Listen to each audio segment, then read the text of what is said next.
আসসালামু আলাইকুম গাইস, কেমন আছেন আপনারা সবাই? আপনাদের জন্য আমি আজকে একটা শাকের রেসিপি নিয়ে আসছি। দেখুন, শাকের মধ্যে প্রথমে সুন্দর করে শাকটি কাটটা ধুইয়া এখানে আমি আলু আর মিষ্টি কুমড়া দিয়া শাকটা রেডি করছি।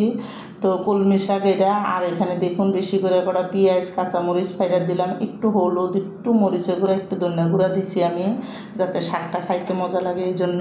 তো সব কিছু দিয়ে এখন আমি চুলাটা জ্বালাই দিলাম, আর একটু হালকা চুলার উপরে জ্বালাইয়া শাকটি একটু উল্টে অল্প একটু উপরেরটা নিচে করে দিয়া ডাইকা আমি শাকটা রান্না করবো। তো দেখুন, দিকে শাকটা ডাইকা দিছি, আর শাকটা যখন সুন্দর করে উন্নে আইছে তখন ভালো করে একটু লাড়া দুমো। এখন দেখুন ভালো করে লাড়া দিয়া শাকটা দেখুন উন্না কিন্তু অল্প একটু হয়ে গেছে গা। আর মিষ্টি কুমড়াটার আলুটা সুন্দর করে গলা পর্যন্ত শাকটা রান্না করে নিব। তো দেখুন শাকটা আমি হালকা একটু গোস্তে বাইঙ্গা দিলাম। তো বাইঙ্গা এখন ভালো মতন শাকটা হইতে থাকুক এদিকে।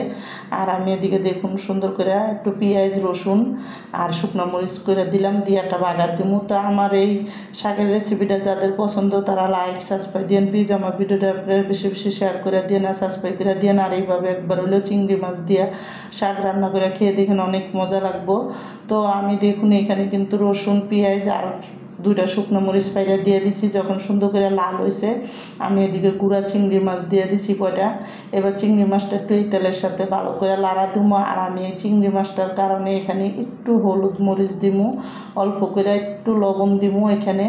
তো দেখুন অল্প একটু লবণ দিছি আমি, বেশি না সামান্য। আর এখানে অল্প করে কিন্তু মরিচের গুঁড়া দিলাম, একটু হলুদের গুঁড়া দিমু এখানে, যাতে চিংড়ি মাছটা সুন্দর একটু সাদা হয়, চিংড়ি মাছটার ভিতরে মশলাটা লাগে এই জন্য। তো ভালো করে মশলাটার ভিতরে দিয়ে কিন্তু আমি মশলাটাকে ভালো করে এই চিংড়ি মাছের সাথে কষানো। আর চিংড়ি মাছের সাথে যখন ভালো মতন এটা কষানো হইব তারপরে কিন্তু আমি শাকটা এখানে দিয়ে দিব। তো দেখুন এদিকে চিংড়ি মাছের সাথে মশলাটা ভালো করে কষাইয়া চিংড়ি মাছটাও ভাজা ভাজা করে নিছি আমি। আর এটা কিন্তু ছোটো চিংড়ি মাছ।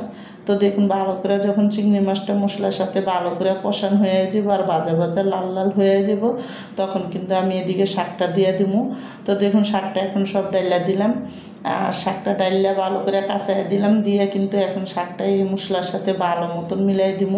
আর শাকটা কিন্তু সুন্দরভাবে গলে গেছে গা। আর মিষ্টি কুমড়ার আলুটাও ভালো করে আমি একটু আদা ভাঙ্গা করে দিছি, বেশি না হালকা করে আদা ভাঙ্গা করে দিছি। আর এইভাবে একবার হলেও মিষ্টি কুমড়া দিয়ে আপনারা আলু দিয়ে ভালো করে এই শাকটা রান্না করে খেয়ে দেখেন, অনেকই মজা লাগে। তো আমি কিন্তু শাকটা ভালো মতন লাড়াচাড়া দিয়া তারপরে কিন্তু শাকটা উঠাই দেবো। দেখুন যখন সুন্দর করে শাকের পানিটা সব শুকিয়ে গেছে গা, তেল তেল হয়ে গেছে, তারপরে কিন্তু আমি শাকটা নামাই দেবো। তো এদিকে দেখুন ভালো মতন শাকটা লাড়া দিলাম, লাড়া দিয়া ভালো মতনই উল্টাইয়া ভালো করে লাড়া দিয়া তারপরে কিন্তু শাকটা নামাই দেবো। তো দেখুন এদিকে আমার শাক রান্নাটা কিন্তু হয়ে গেছে, রেখে দেবো।